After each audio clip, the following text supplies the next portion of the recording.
음성을 내가 들으니 사랑하는 말일세.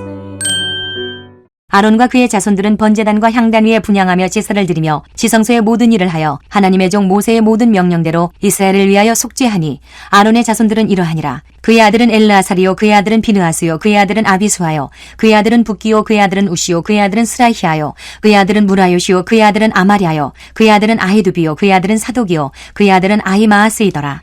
그들이 거주한 곳은 사방 지기 안에 있으니 그들의 마을은 아래와 같으니라. 아론 자손 곧 그핫 족속이 먼저 제비 뽑았으므로 그들에게 유다 땅의 헤브론과 그 사방 초원을 주었고 그러나 그 성의 밭과 마을은 여분의 아들 갈렙에게 주었으며 아론 자손에게 도피성을 주었으니 헤브론과 림나와 그 초원과 얏델과 에스드모아와 그 초원과 힐렌과 그 초원과 드빌과 그 초원과 아산과 그 초원과 베세메스와 그 초원이며 또 베냐민 지파 중에서는 게바와 그 초원과 알레멧과 그 초원과 아나돗과 그 초원을 주었으니 그들의 종족이 얻은 성이 모두 13이었더라.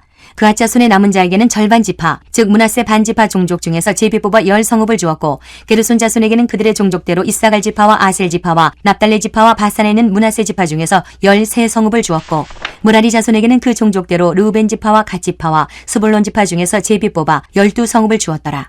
이스라엘 자손이 이 모든 성읍과 그 목초지를 레위 자손에게 주되 유다 자손의 지파와 시몬 자손의 지파와 베냐민 자손의 지파 중에서 이 위에 기록한 여러 성읍을 제비 뽑아 주었더라.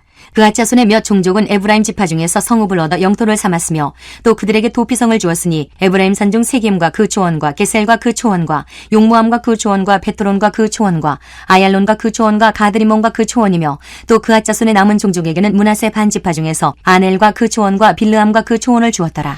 게르손 자손에게는 므낫세 반지파 종족 중에서 바산의 골란과 그 초원과 아스타롯과 그 초원을 주고 또 이사갈 지파 중에서 게데스와 그 초원과 다브랏과 그 초원과 라못과 그 초원과 아넴과 그 초원을 주고 아셀 지파 중에서 마살과 그 초원과 압돈과 그 초원과 후곡과 그 초원과 르호과 그 초원을 주고 납달리 지파 중에서 갈릴리의 게데스와 그 초원과 함몬과 그 초원과 기리아다임과 그 초원을 주니라. 무라리 자손의 남은 자에게는 스불론 지파 중에서 림모노와 그 초원과 다볼과 그 초원을 주었고 또 요단 건너 동쪽 곧 여리고 맞은편 르우벤 지파 중에서 광야의 베셀과 그 초원과 야사와 그 초원과 그데못과 그 초원과 메바앗과 그 초원을 주었고 또 갓 지파 중에서 길르앗의 라못과 그 초원과 마하나임과 그 초원과 헤스본과 그 초원과 야셀과 그 초원을 주었더라. 안녕하세요. 큐티나는 고딩 훈하고 안예진입니다. 오늘은 역대상 6장 49절에서 81절 말씀을 통해 우리 가운데 레위인을 두신 이유라는 제목으로 큐티를 나누겠습니다. 오늘 본문에서는 아론의 자손과 레위인들에게 나눠준 땅과 성읍을 말씀합니다. 지파별로 레위 사람들이 거주할 성읍과 땅을 내어주었는데 그 일부는 도피성이 되었습니다. 오늘의 본문은 길이는 길지만 그 내용은 간단한데 레위인들의 명단과 그들에게 분배한 재산이 적혀있는 것이 그 전부이기 때문입니다. 저는 여기서 어떤 교훈을 얻을 수 있을지 처음엔 조금 당황했었지만 재산을 분배받은 사람들이 하나님 앞에 수용되는 레위인이란 것과 이 레위인들은 다른 지파와는 달리 각 지파들 속에 나뉘어 정착한 부분을 주목해 보았습니다. 즉 이스라엘 백성들이 있는 곳이면 레위 지파도 있게끔 흩어져서 거주하게 한 것인데요.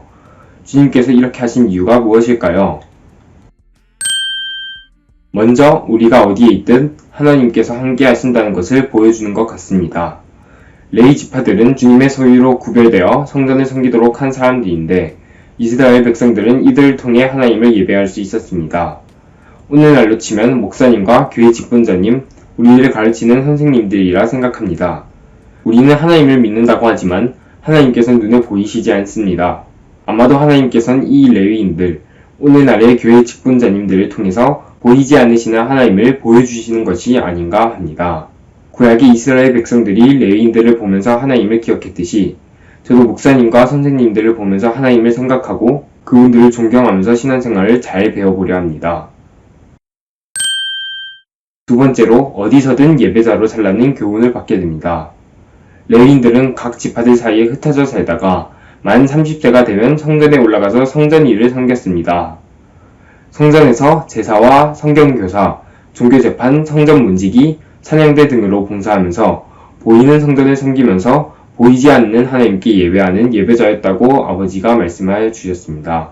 그래서 이스라엘 백성들은 레위인을 통해서 자신들도 어디서든 하나님께 예배를 드리는 예배자로서 살 수 있었던 것입니다. 오늘날도 하나님께서는 제가 얼마든지 하나님을 만날 수 있도록 하나님께 예배드릴 수 있도록 귀한 레위인들을 보내주신 것을 생각해 봅니다. 내가 손쉽게 또 편하게 언제든 예배드릴 수 있는 기회를 주신 하나님 감사드립니다.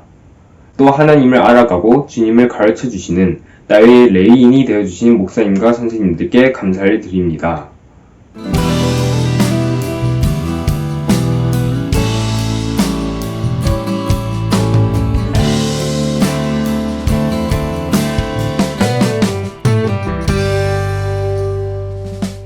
오늘은 이스라엘 백성들 속에 거주했던 레위인에 대해 묵상해 보았습니다. 하나님께서는 우리에게 레위인을 보내주셨습니다. 레위인을 통해서 우리가 어디에 있든 하나님께서 함께 하심을 기억할 수 있게 하셨고, 레위인을 통해서 어디서든 예배자로 설 수 있도록 은혜를 내려주셨습니다.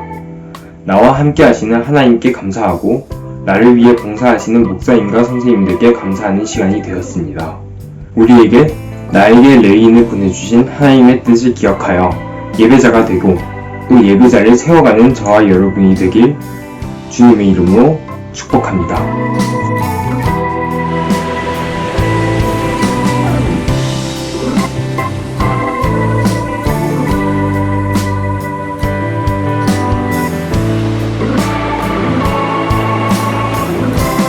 구독, 좋아요 많이 해주세요.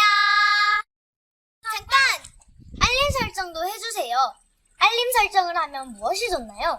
알림 설정을 하면 은혜로운 말씀을 더 많이 접하실 수 있습니다. 은혜로운 말씀을 매일매일 보시는 키나인 여러분들 되시길 주님의 이름으로 축복합니다.